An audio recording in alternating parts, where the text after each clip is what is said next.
नमस्कार दोस्तों, आप मैस्ट्रो इन्वेस्टर देख रहे हैं और मैं प्रदीप दुबे। फ्रेंड्स, आज मैं इस वीडियो में मीरा एसेट ने जो 2 फंड को लॉन्च किया उसको रिव्यू करना चाहूंगा और आपको बताना चाहूंगा कि क्या आप इसमें अपना कुछ एक्सपोजर रख सकते हैं या नहीं। सबसे पहले बात करेंगे कि मीरा एसेट ने 2 कौन से फंड लॉन्च किए। उनका नाम है Mirae asset NYSE FANG plus ETF, Mirae asset NYSE FANG plus ETF FOF। Friends, ये फंड तो एक ही है, एक ETF है और दूसरा एक म्यूचुअल फंड के जरिए हम फंड ऑफ फंड में निवेश कर सकते हैं, जो कि फंड ऑफ फंड ETF को ही रेप्लिकेट करेगा।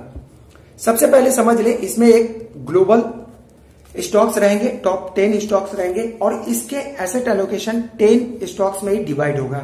यानी कि टॉप 10 जो स्टॉक्स हैं जो कि टेक्नोलॉजी इनोवेशन से संपर्क रखते हैं, वही 10 कंपनीज जो बिग होंगे एट ए टाइम रखे जाएंगे। क्वार्टरली बेस्ड पर कंपनीज चेंज हो सकती है।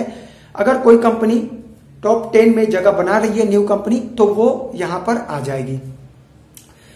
फिर दूसरा जो बात करेंगे, जो एसेट एलोकेशन होगा, एक्सपोजर होगा, 10% ईच कंपनीज में होगा। यानी कि 10 कंपनीज में ईच 10% का एलोकेशन होगा, जहां 100% एलोकेशन आपको समझ में आ गया, आई होप सो। इसका सब्सक्रिप्शन 19 अप्रैल से 30 अप्रैल तक ETF का जो है आप निवेश कर सकते हैं NFO में, जो न्यू फंड ऑफरिंग होता है। और अगर आप FOF में निवेश करना चाहते हैं तो उसका जो 19 अप्रैल से 3 मई तक निवेश कर सकते हैं। जो मिनिमम अमाउंट होगा वो 5000 का इन्वेस्टमेंट कर सकते हैं आप। अगर इस फंड के एक्सपोजर को देखें तो ये 50% टेक्नोलॉजी में, 30% कंज्यूमर डिक्शनरी में और बैलेंस 20% कम्युनिकेशन जैसे सेक्टर्स में निवेश करना उद्देश्य है।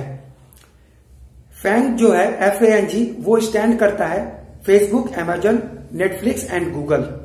ये 4 कंपनी से फैंग वर्ड को लिया गया है यहां पर।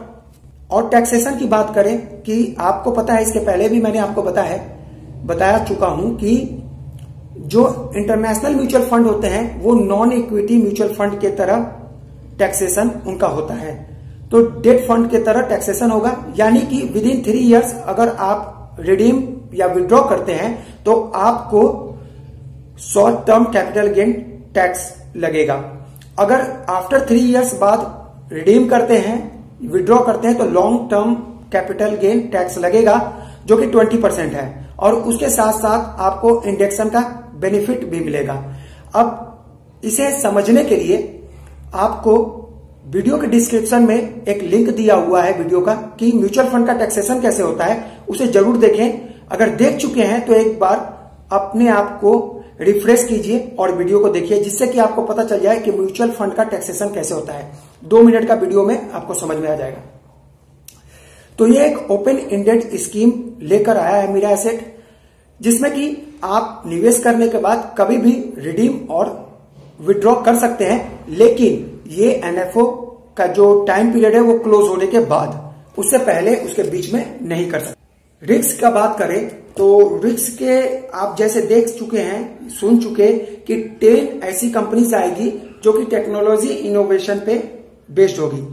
इलोन मस्क को आज दुनिया में सब जानते हैं, उसके कंपनी को, स्पेसएक्स को, टेस्ला को सभी पूजते हैं। लेकिन आपने उसके साथ साथ ये भी सुना होगा कि स्पेसएक्स ऑलमोस्ट बैंकरप्ट होने वाली थी, टेस्ला ऑलमोस्ट बैंकरप्ट होने वाली थी, बंद होने वाला था। लेकिन इलोन मस्क ने एक दांव खेला और वो आखिरी दांव होने के बावजूद इतना सक्सेसफुल हो गया कि उसके मिसाइल सक्सेस हो गए, उसके स्पेस जेट सक्सेस हो गए और वहां पर कंपनी आज हाई ग्रोथ पे नजर आ रही है। यानी कि इलोन मस्क में इतनी कैपेसिटी थी, वो इतने संयम वाले बिजनेसमैन है कि अपने कंपनी पे दृढ़ विश्वास था उनको, तो उन्होंने इतना रिस्क लिया। आपको भी ये कहानियों में लग रहा होगा, लेकिन ऐसे फंड में निवेश करने के लिए आप में संयम बहुत होना चाहिए, आप में धैर्य बहुत होना चाहिए, आप भी टोटली फोकस्ड होना चाहिए लाइक दिस फंड। क्योंकि ये फंड भी फोकस्ड एक फंड बनने जा रहा है, क्योंकि ओनली 10 कंपनीज में ही ये फंड निवेश करने वाला है। दूसरा जो रिस्क यहां नजर आ रहा है, रूपी एंड डॉलर का जो रिलेशन है यहां पर आपको इंपैक्ट करता हुआ नजर आएगा। अगर हिस्ट्री की बात करें तो ये पॉजिटिव दिखाई देता है, क्योंकि रुपीज जो है ऑलमोस्ट गिरता हुआ है डॉलर के मुकाबले।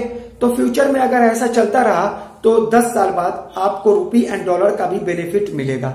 लेकिन अगर डॉलर गिरता हुआ नजर आए और रूपी स्ट्रांग हो गया तो जब आप रिडीम करेंगे तो आपका जो वैल्यूएशन बनेगा, जो आपकी वैल्यू होगी वो कम होगी। इंटरनेशनल म्यूचुअल फंड में जब आप निवेश करते हैं और रूपी स्ट्रांग होता है तो आपको कम पैसों में ज्यादा यूनिट्स बाय के ऑप्शन मिलते हैं। और जब रूपी गिरता हुआ हो, रूपी की वैल्यू कम हो, तब आप अगर रिडीम करते हैं तो डॉलर स्ट्रांग होता है, तो आप जब रिडीम करते हैं तो डॉलर के रूप में निवेश रिडीम करते हैं।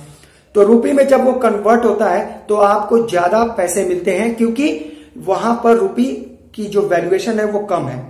तो यहां पर आपको समझना है कि अगर आने वाले दिनों में अगर आप निवेश कर रहे हैं और आने वाले दिनों में रूपी कंटिन्यू गिरता हुआ हो, जैसे कि पास्ट अगर 10 इयर्स की बात करें 40 से 70, 75 तक $1 की वैल्यू आ गई है रूपी की, तो ऐसा चलता रहा तो डेफिनेटली ये बेनिफिट्स भी आपको मिलता हुआ नजर आएगा। आप ऑलरेडी अगर Parag Parikh long term equity fund में निवेश कर रहे हैं, फ्लेक्सी कप में, और या फिर नास्डैक 100 में ले रहे हैं, तो वहां पर एक डिफरेंट आपको एक्सपोजर मिलता है और यहां डिफरेंट एक्सपोजर मिलता है। यानी कि ये ओनली 10 कंपनीज को फॉलो करेगा और वहां पर आप एक इंडेक्स को रेप्लिकेट कर रहे हैं, फॉलो कर रहे हैं। दोनों में ह्यूज डिफरेंस है। अगर आप चाहते हैं, आप इंटरेस्टेड हैं टॉप 10 इनोवेशन कंपनीज में अपने एक्सपोजर रखने के लिए, तो आप इसे बाय कर सकते हैं। लेकिन साथ ही साथ इसमें रिस्क भी बहुत ज्यादा है। तो बहुत ज्यादा रिस्क होने के साथ कहते हैं नो रिस्क नो गेन। अगर आप गेन भी लेना चाहते हैं और रिस्क भी आप देखना चाहते हैं, आप एक मॉडरेट रिस्क प्रोफाइल होल्ड करना चाहते हैं, तो इसमें निवेश कर सकते हैं। लेकिन लॉन्ग टर्म में आपको पता है रिस्क कम हो जाती है, तो आप इसमें कुछ एक्सपोजर रख सकते हैं। डिटेल्स के लिए या फिर कोई भी डाउट अभी आपको है तो आप हमारे व्हाट्सएप पे मैसेज करें, फेसबुक को पेज को, ग्रुप को फॉलो करें। फेसबुक पर आजकल मैं ज्यादा ऑनलाइन रहता हूं, तो आप मुझे फेसबुक पर डायरेक्टली क्वेरी कर सकते हैं। फेसबुक का लिंक, व्हाट्सएप का लिंक इस वीडियो के डिस्क्रिप्शन में मिल जाएगा। फिर मिलेंगे अनदर वीडियो के साथ, तब तक के लिए tata bye bye and take care, keep investing.